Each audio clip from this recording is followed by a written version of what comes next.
ஒரு 500 வருஷத்துக்கு முன்னாடி டூலிப் அப்படின்னு ஒரு பூக்கு ஒரு கிரேஸ் இருந்தது. டியூலிப் மீனியான்னு டியூலிப்போட விலையை ஏற்றி விதவிதமான டூலிப்புக்கு ரேட்டு ஏறி அது கவுந்துருச்சு.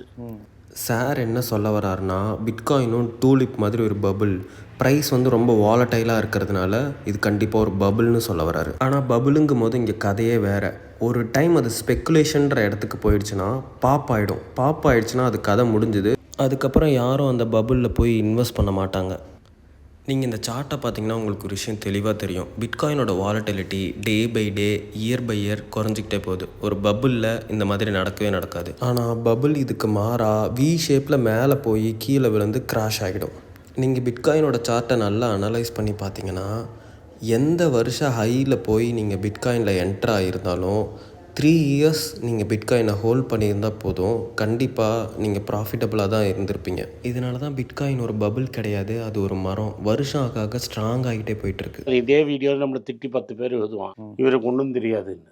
ஆனந்த் ஸ்ரீனிவாசன் காயின் பண்ணலாம், மணி பேச்சு காயின் பண்ணலாம். சார் சொல்கிறது 100% உண்மை தான். உலகத்தில் இருக்கிற ஆயிரக்கணக்கான கிரிப்டோ கம்யூனிட்டி அண்ட் கம்பெனிஸ் அவங்களோட ஓன் காயினை பிரிண்ட் பண்ணணுன்னு தான் நினைக்கிறாங்க. ஆனால் அவங்களால பிட்காயின் பக்கத்தில் கூட வர முடியாது.